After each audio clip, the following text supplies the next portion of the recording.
living longer, living healthier, living better than ever before. Welcome to Mountain Pacific's Healthy Living for Life, a weekly series that gives you the information, education, and expert insight you need to become an active participant in today's ever-changing healthcare climate. Here now is today's program host. Winter weather can bring lots of problems and be very dangerous if we aren't careful. Though with some planning and preparation, we can all stay healthy and safe, even with winter storms and cold weather. Welcome to Healthy Living for Life, a show dedicated to helping you do just that. I'm Sarah Medley, your host. Stay tuned. Welcome back. Today, I'm joined by Michelle Mathot, the Outreach and Educational Coordinator for Area 4 Area Office on Aging. Welcome, Michelle. Glad to have you with us today. Thank you. So my first question, winter can be really tough on us, as we all know, and it's especially hard on seniors.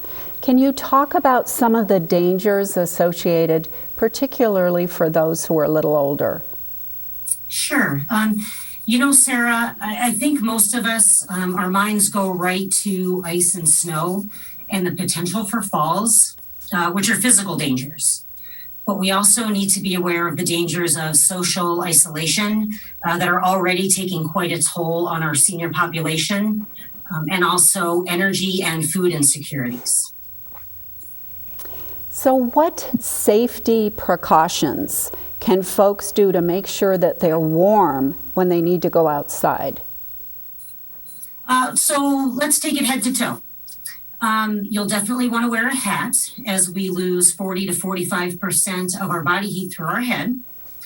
Dressing in layers will give you the option of unzipping or shedding a layer if you become too warm. Weather appropriate gloves to protect our fingers, especially throughout shoveling.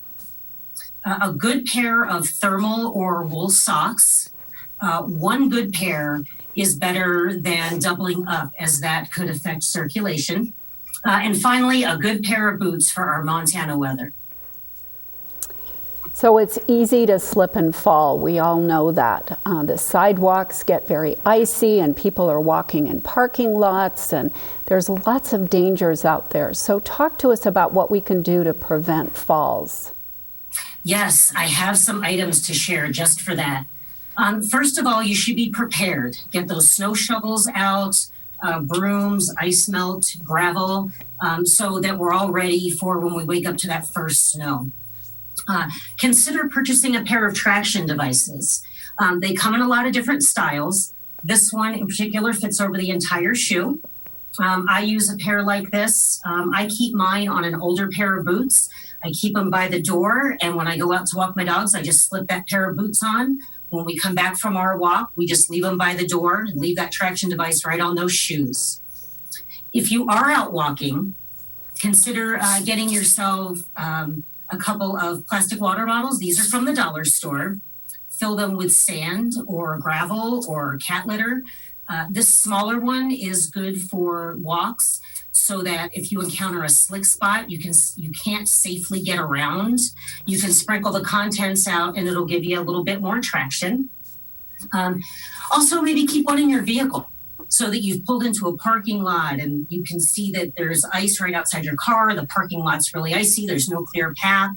You have one with you to sprinkle in front of you to get from your vehicle to your destination. One other thing, if you use a cane, you can purchase one of these devices. It's got some little spiky prongs on the bottom that'll dig into ice. It flips right down over the rubber tip of your cane, and then when you get inside, it just retracts right back on. Those are excellent tips, Michelle. That's great. So what about our own outside area around our homes? So our backyard and front yard, what can we do to make sure we don't fall close to our own homes? Sure. As I said, have your shovels, brooms, ice melt, gravel, sand all ready to go. Keep your pathways clear. And right about now, we're going to start with fallen leaves because they can become really slippery with any amount of precipitation. A couple other precautions that you could take are adding some heavy duty non-skid tape to your stairs. This is an example of a couple. They're just on some cardboard here. This black one is almost like a extra coarse sandpaper. This gray one feels a little more like a loofah. They can be used indoors or outdoors. And this other really neat thing that I didn't know existed, this is a paint additive. It's called Treadtex. You mix this with paint, and it can be used on stairs, landings, ramps, walkways. The package says you can even use it in your shower. Those are fantastic. I did not know they existed, so thank you for sharing.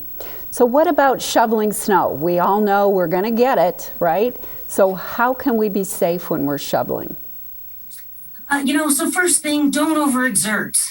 If you can work more in short increments, that's better. Keep your phone or medical alert device with you when you're outside especially. If you are concerned about falling, consider this fashion option. These are called hip protectors. They're very easy on, easy off, and there are pads on both hips and on the rear. This is what the pad looks like. They're machine washable. They can add a little bit of extra protection in case of a fall and a little bit of extra warmth as well. How about staying physically active in the winter? And it's particularly hard now with COVID-19. So we've got about 30 seconds left. Talk to us about staying active. So Sarah, maintaining strength and balance is extremely important through the winter months. We have some exercise programs available virtually on the Rocky website, which is rmdc.net. But if virtual isn't your thing, you can contact me, and I will be more than happy to get some very simple to follow exercise guides out to you in the mail. And we'll be showing your contact information, so viewers, watch for that. And thanks, Michelle. We're going to come back, and we're going to also be talking about how you can weatherize your home. So please don't go away. Stay tuned.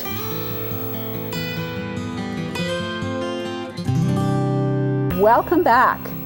Michelle Mathot is still with us, and joining her is Jonathan Ballou, the Director of Energy Services for the Rocky Mountain Development Center.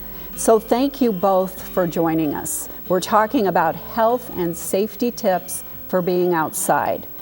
So now we're going to go inside, but before we go inside our homes, I'm going to ask Michelle to talk about the props that she used in our first segment and tell our viewers where they might find those props. So the items I've already shown and the items that I'm going to show you now, we are going to have pictures of and links to on our rmdc.net website. You can also contact me if you have any questions, and I can help you find those items. So there's several quick and easy ways to increase safety in your home. Adding lighting to any dimly lit areas of your home, such as stairways, hallways, or closets, is a really important thing. This is a motion sensor light. It just sticks up and senses when you're there. You want to make sure that you put it somewhere you can reach it easily to change the batteries. There's also some night lights that just plug right into your sockets. I love this Energizer lantern because it will stand on its own, or it has a handle so you could carry it or hang it where you need it and then take it with you. You could also consider a timer that plugs into your outlet and then plugs into a lamp. So when it's getting dark really early in December, you come home to a light that's already on. And one of my favorites, this little thing right here, it's called a neck light. You can shine it down. It works for when you're walking outside. You could lay in bed and read a book with it. Very handy stuff. Also consider maybe working with a licensed contractor to do some home modifications, such as grab bars and railings. And just check around your home for trip hazards. That throw rug that's been there for 30 years, is it really necessary? Sometimes we just we don't even see these things in our own home anymore, but it is a tripping hazard. So maybe try trading that rug in for a newer one that has a more secure backing, or try to find one of these items. These are called rug grippers. They just tack down under the rug, and they'll keep that pesky corner from flipping over all the time. Michelle, those are great tips. Thank you so much. So we're going to turn over now to Jonathan, and we're going to talk about being warm inside. So being warm inside can be just as important as staying warm outside. Talk to us about how our viewers might do that. Sure. So it's really important that that everyone have a look at their heating system. One of the things that often goes missed is replacing furnace filters when they get dirty. And that just allows your furnace to breathe, essentially, to work properly. So we recommend to check them every month. And every home is different. You might not need to change it every month, but to have a look. And one tip that I have to remember to check it every month is when your utility bill comes. That'll come every month. Don't worry about that. So it's a good reminder to use that as a reminder to check those furnace filters. And another real simple thing to do as the winter comes upon us is to open up the blinds during the day so that as much sunlight shines into the home as possible. And that will just be using the sun to help keep your home warm just a little bit. Jonathan, talk to us about insulation and the benefits of it and where it can be installed. Sure. Insulation is, it's just lovely stuff. And, you know, if you've ever been outside on a cold day and you have a coat on, but maybe no hat, you know, your body stays warm, but your head gets cold. So it's really important that the insulation in our homes completely wraps every side of the building. So that means in the walls, in the attic, in the floor, everywhere. Insulation needs to be everywhere. And in addition to just helping the home keep warm, some types of insulation, when they're installed, will stop leaks from coming through the building, which will help with the heating bills as well. But essentially, you want insulation and air sealing to happen on all sides of the building. And like I was saying earlier, if you have your coat on but no hat and your head gets cold, it's the same thing with a building. If there's a section of the home that does not have insulation, heat will escape rapidly through that part of the assembly and have a negative effect overall on your energy consumption. I love that analogy of hat on. So that's a good one. That'll help all of us remember that insulation. Talk about repairs around the house. What do we need to think about in the winter? Sure. So one thing that people don't often think of is cleaning out the gutters. So as those leaves fall off the trees, they clog up gutters. And when the gutters are clogged, the water that's coming off the roof won't drain properly. And sometimes that can spill over the gutters and cause ice to build up on walkways and things like that, which we certainly don't want. And then a little bit further down the road, once the spring comes around, we need to get all that water away from the home. Otherwise, it can leak through the foundation and get into the basement, and we certainly don't want that. And again, to check those furnace filters, that's a big one. It's real easy to do, and it can extend the life of your heating system considerably. So we've got just under a minute left, Jonathan. Let's talk about help for people for getting help for bills. We all know those are high. Winter. Yes. So in every corner of the state of Montana, there is a Human Resource Development Council that will be the people that you apply for the Low-Income Energy Assistance Program for heating assistance. Those Human Resource Development Councils also run the weatherization program, where a contractor could physically come to your home and add insulation and make it more efficient. Thank you so much, Jonathan and Michelle. We need to take a break, but we appreciate your time and expertise today. So coming up next, we can't forget about our cars in the winter. So don't go away. We're going to talk about winterizing cars and car safety.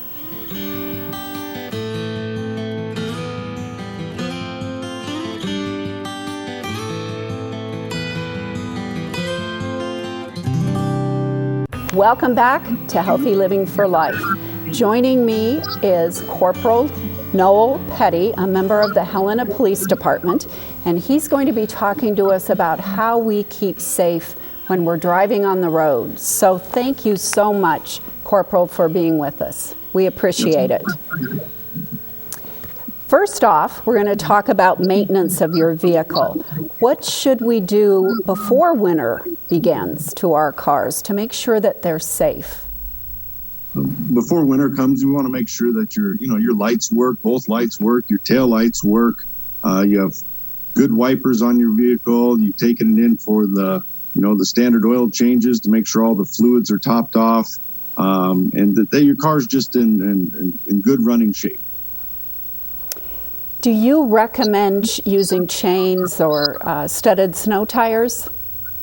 It depends. I mean, that depends on where you're driving and whatnot. The law is regarding the studded tires. It's that you can only have studded tires on between October 1st and May 31st. A lot of people use them. They seem to work. A lot of people just use regular all-season tires.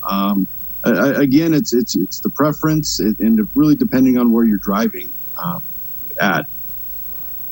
Well, I know I'm a fan of studded snow tires, but it's because I live on a road in which gets a lot of snow and I need it. So I appreciate that tip.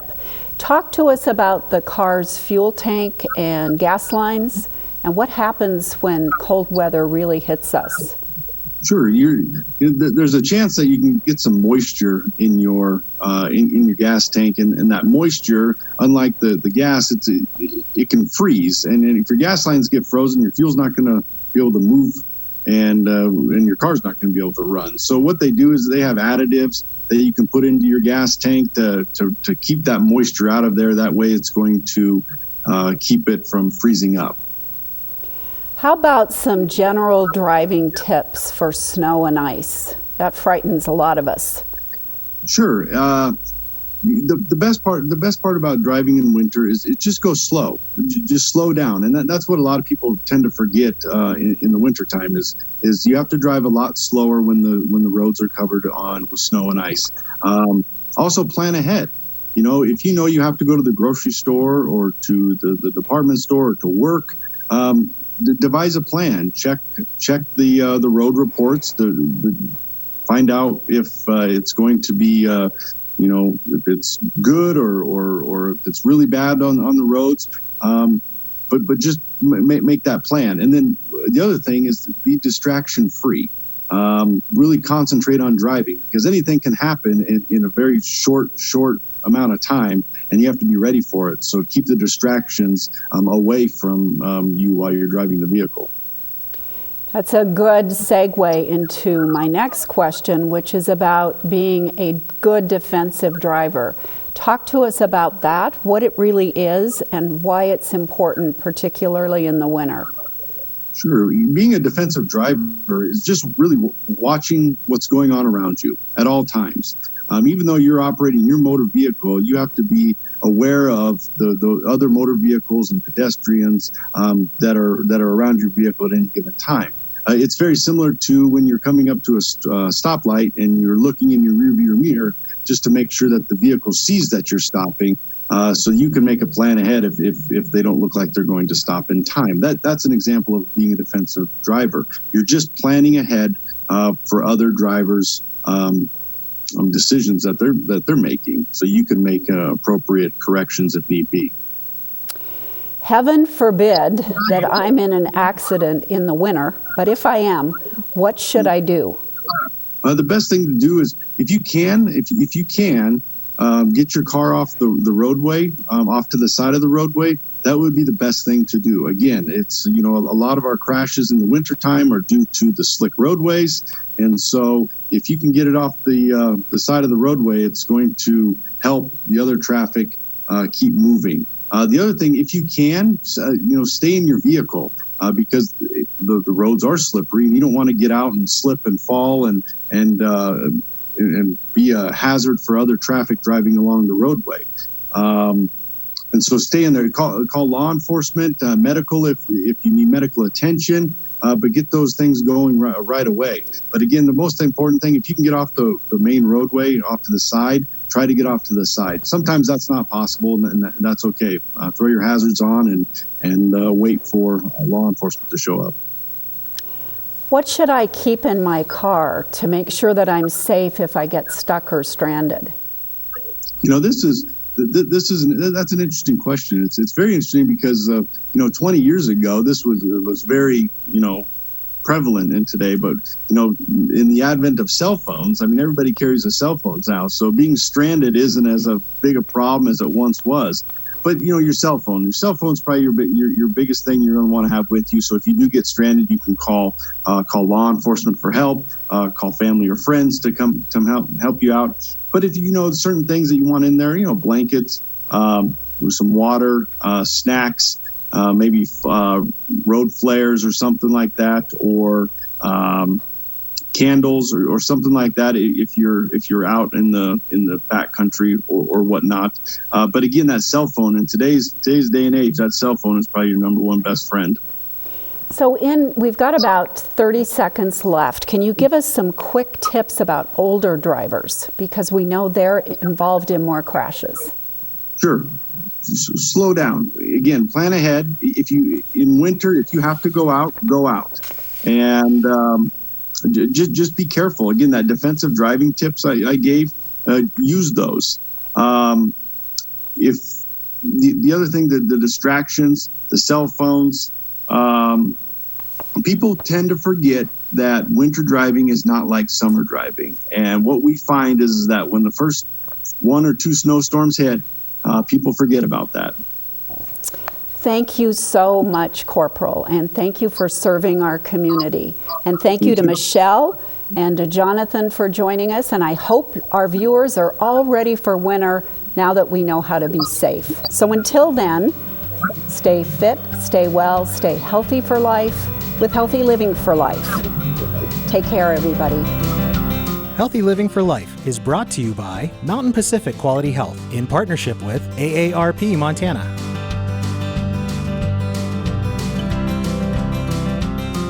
We'd love to hear from you. If you have suggestions for future programs, visit our website at mpqhf.org or call us at 406-443-4020. You can also catch us on YouTube by visiting our website and clicking on the Healthy Living for Life logo.